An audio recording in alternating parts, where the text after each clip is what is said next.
So, hello everyone, it's Jordan Howie here, and in this podcast, I will be exposing the Me Too movement. So, in the first segment, we will begin with apostate movement. The Me Too movement originally started off as a good movement that exposed the problem of sexual assault, as there were so many victims who were left unheard and unbelieved. But then sometime in the late 2010s decade, this movement quickly became corrupt, as it now began pushing for corrupt things like abortion, homosexuality, and other woke ideologies. Because of this, Christians should not support the Me Too movement. In Psalm 127 verse 3 we read, "Lo, children are an heritage of the Lord, and the fruit of the womb is his reward."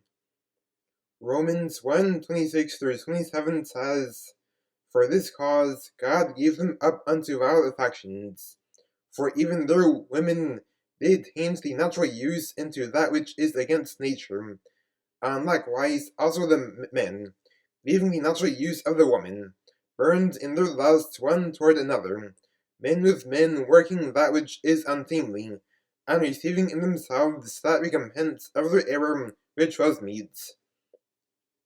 Scripture is clear that homosexuality is a sin, and so is abortion, which is a horrific form of cold-blooded murder. We should never support movements that push anti-Christian ideologies like the gay agenda and the pro-abortion agenda.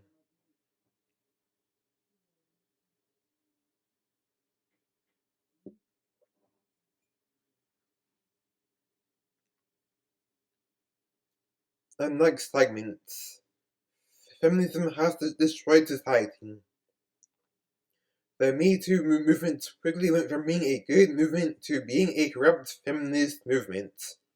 As Christians, we should be opposed to feminism because it has destroyed society by pushing for a lot of ideologies that go against the Christian worldview.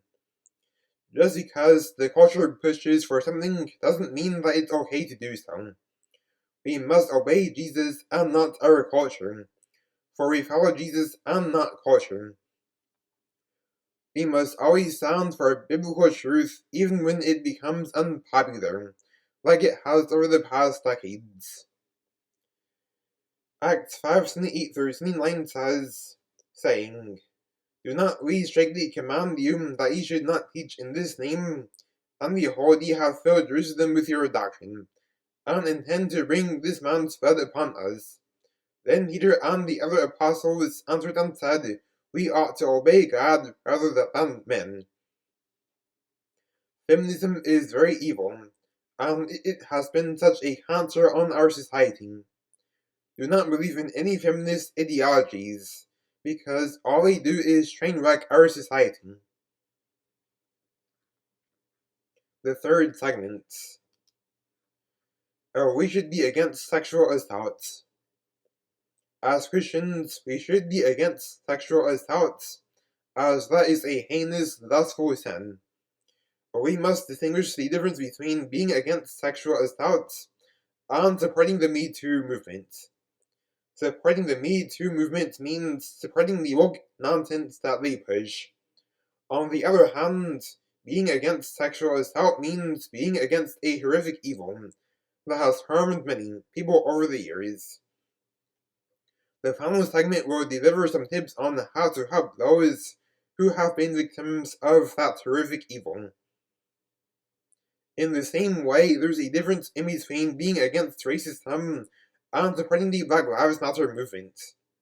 Being against racism means being against a discriminatory evil that is condemned in James chapter 2. On the other hand, supporting the Black Lives Matter movement means supporting a woke movement that hates the gospel. The fourth segment. We shouldn't support movements that oppose Scripture. As Christians, We should not support movements that oppose Scripture in any way, shape, or form. It doesn't matter how popular it is with the culture, any movement that opposes Scripture is corrupt and must be avoided at all costs. Such movements should also be exposed too. In 1 John 2:15-17, we read, "Love not the world, neither the things that are in the world. If any man love the world, the love of the Father is not in him. For all that is in the world, the lust of the flesh, and the lust of the eyes, and the pride of life, is not of the Father, but is of the world. And the world passes away, and the lust thereof, but he that doeth the will of God abideth for ever."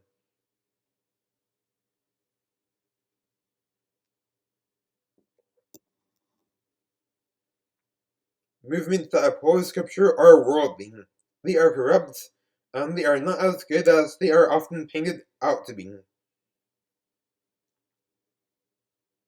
Fifth segment.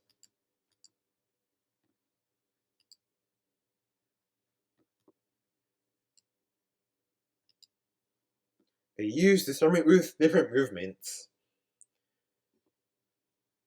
Before supporting a movement, we must use discernment because not all movements that seem good are actually good movements. There are some movements that do one good thing, but then do multiple corrupt things. There are movements that are obviously corrupt, like the pro-choice movement, the LGBTQ movement, the open racism movement, etc. But there are some corrupt movements that are not as obvious. Before supporting a movement, we should see what all values that the movement pushes for.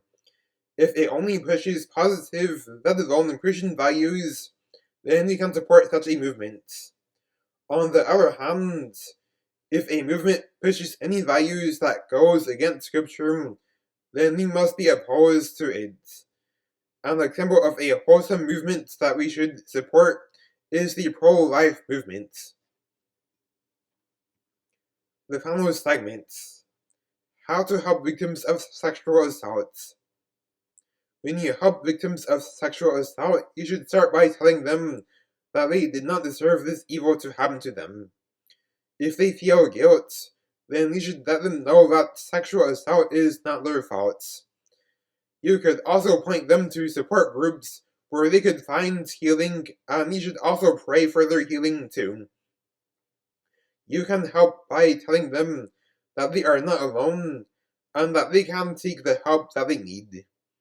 If a man was sexually assaulted by a woman, do not call him lucky, because there is absolutely nothing lucky about being a victim of sexual assault, no matter who the offender is.